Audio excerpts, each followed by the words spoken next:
नमस्कार, मी पंजाब डक। आज आहे 1 एप्रिल 2026। मी जात आहे शिरोळ, दत्त शिरोळ कारखाना कोल्हापूरकडे तिकडे जात आहे। आणि तिकडे जात असल्यामुळं तर या ठिकाणी राज्यातले सर्व शेतकऱ्याला या ठिकाणी अंदाज देणार आहे।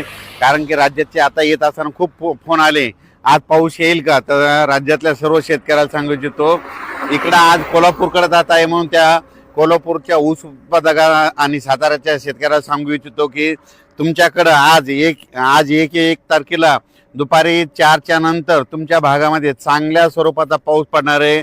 म्हणून हा अंदाज कोल्हापूर, सातारा आणि कोकणपट्टीच्या पुण्याच्या शेतकऱ्यांनी अंदाज लक्षात घ्यायचा। मग सांगायचं झालं तर हा पाऊस तुम्हाला सांगू इच्छितो की अहिल्यानगरकडे पडणार आहे, त्याच्यानंतर नाशिककडं, नंदुरबार, धुळे, जळगाव, त्याच्यानंतर विदर्भाकडे, पूर्व विदर्भ, पश्चिम विदर्भ आणि मराठवाड्याकडे सगळीकडे आज बऱ्याच ठिकाणी चांगला पाऊस सुरू होणार आहे। म्हणून हा अंदाज लक्षात घ्यायचा। काल 30 तारखेला तर पडला, पण त्याच्यानंतर आजपासून परत आणखीन पावसामध्ये वाढ होणार आहे। आणि 2 एप्रिल, 3 एप्रिल आणि 4 एप्रिल दरम्यान चांगला राज्यामध्ये वेगवेगळ्या भागात दररोज भाग बदलत पाऊस पडणार आहे। म्हणून हा अंदाज महाराष्ट्राच्या शेतकऱ्यांना लक्षात द्यायचा। ज्यांचा कांदा असेल तर तुम्ही झाकून घेऊ शकता, गहू असेल तर ते देखील काढू शकता। ज्यांच्याकडे पाऊस नसला तर तुम्ही आता आणखीन 2 दिवसात काढू शकता। कारण की दररोज वेगवेगळ्या भागात भाग बदलत, काही ठिकाणी गारपीट होणार आहे, काही ठिकाणी पाऊस पडणार आहे, काही ठिकाणी नुसतं वारं सुटणार आहे। म्हणून 4 दिवस आणखीन राज्यात वातावरण खराब होणार आहे।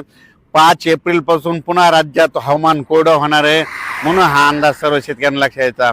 5 एप्रिल पासून वीट उत्पादकांना सांगू इच्छितो की तुम्ही तुमचं वीट बदलीचं परत सुरू करू शकता। कारण की 5 एप्रिल नंतर परत हवामान कोरडं होणार आहे। म्हणून हा अंदाज देखील सर्व शेतकऱ्यांनी लक्षात घ्यायचा।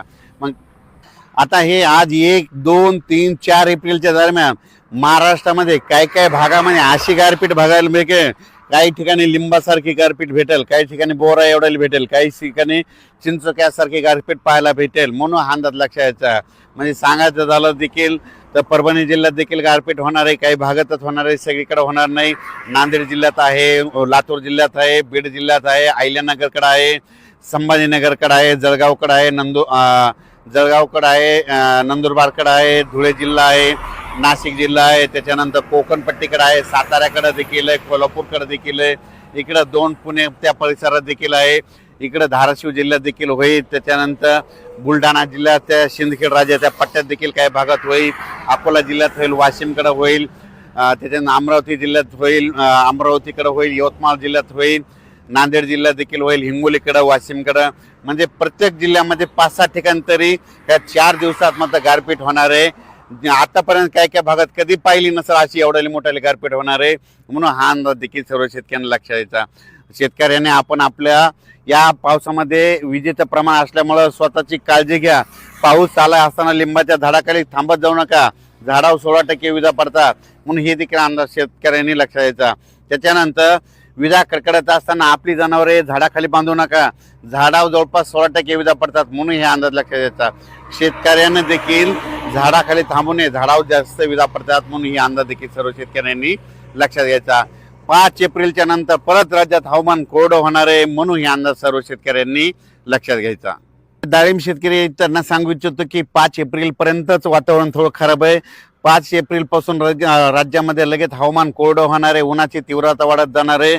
म्हणून डाळिंब शेतकऱ्यांनी हा अंदाज लक्षात घ्यायचा। तसेच लातूर जिल्हा, नांदेड जिल्हा, त्याच्यानंतर चंद्रपूर, वर्धा, नागपूर, भंडारा, गोंदिया, यवतमाळ या जिल्ह्यातल्या शेतकऱ्याला सांगू इच्छितो की तुमच्याकडे देखील 4 तारखेपर्यंत, 5 तारखेपर्यंत नागपूर पट्ट्यामध्ये पावसाचं वातावरण राहणार आहे। म्हणून हा अंदाज लक्षात घ्यायचा। आपण आपल्या पिकाची काळजी घ्यायची।